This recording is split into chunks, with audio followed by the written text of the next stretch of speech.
Hello বন্ধুরা, কেমন আছো তোমরা সবাই? আশা করি খুবই ভালো আছো। এদিকে দেখো, উল্টো রথে আমরা বিকালে বেরিয়ে পড়েছিলাম। বৃষ্টির জন্য তো একটু লেট হয়ে গেছিলো। ভাবলাম তাড়াতাড়ি যাব আর তাড়াতাড়ি বাড়ি চলে আসবো সন্ধ্যের দিকে।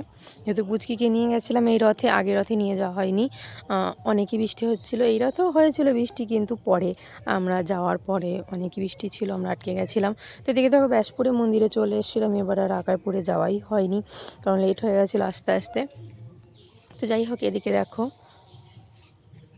কীর্তন হচ্ছিলো। এদিকে লোকজন অনেক ছিল, অনেকজনের সাথে দেখা হয়েছিল, কথা বলছিলাম তাদের সাথে। এদিকে দেখো রথ, ওখানে গেছিলাম, দক্ষিণা দিয়ে একটু প্রসাদ নিয়ে নিলাম।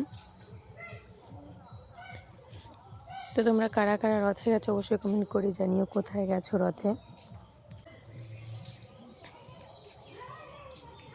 এদিকে দেখো পুচকুর বাবা পুচকুকে দিয়ে রথ দড়ি টানাচ্ছিল আর কি। আর এদিকে আমি প্রসাদ নিতে এসেছিলাম। এদিকে পুচকুর বাবা একটু ওদিকে গেছিলো আর প্রসাদ আনতে গেছিলো, আর এদিকে আমি আর পুচকু বসে কীর্তন শুনছিলাম। কিন্তু বক্স এত পাশে ছিল যে আমার মেয়ে খুবই কান্না করছিলো, এখানে থাকতেই চাইছিল না, ও ভয় পাচ্ছিল। যেহেতু এখানে ফ্যান ছিল, তো আমি ভাবলাম যে নিচে নিয়ে বসি পুচকুকে, আর হালকা হালকা বৃষ্টিও পড়ছিল। তো এদিকে দেখো স্যারমশাই আমাদের জন্য প্রসাদ নিয়ে এসে। আমার তো খিচুড়ি খেতে খুবই ভালো লাগে, কিন্তু স্যারমশাইয়ের অতটাও পছন্দ না, অল্প একটু খেয়েছি প্রসাদ বলে, তারপর বাকিটা আমি খেয়েছিলাম। এদিকে দেখো আমরা মন্দিরের দিকে যাচ্ছিলাম। খুবই ভালো লাগছিলো, মন্দিরে আসতে আমার খুবই ভালো লাগে। মন্দিরে এসে সময় কাটাতে কিন্তু তেমন আসাও হয় না, বাড়ির কাছে বলে হয়তো এর জন্যই বাড়ির কাছে বলে না, বেশি তেমন যাওয়া হয় না, সেটাই আর কি।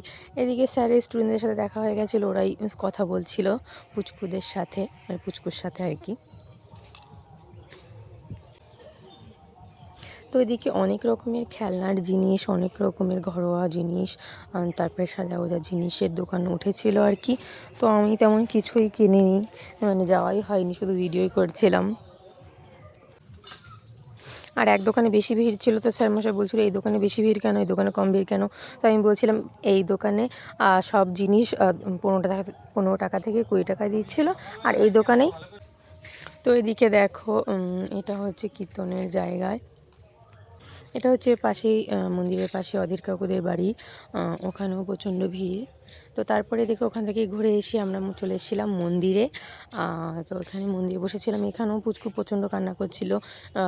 স্যারের মশাইয়ের স্টুডেন্টরা, আত্মীয় স্বজনরা অনেক সাথে দেখা হচ্ছিলো, তারা পুচকুকে কোলে নিচ্ছিল, আরও কারো কোলে যাবে, ওরা প্রচণ্ড কান্নাও করছিল, মুডটা অফ ছিল, ওর মুখটা মানে কোনো হাসি ছিল না ওর।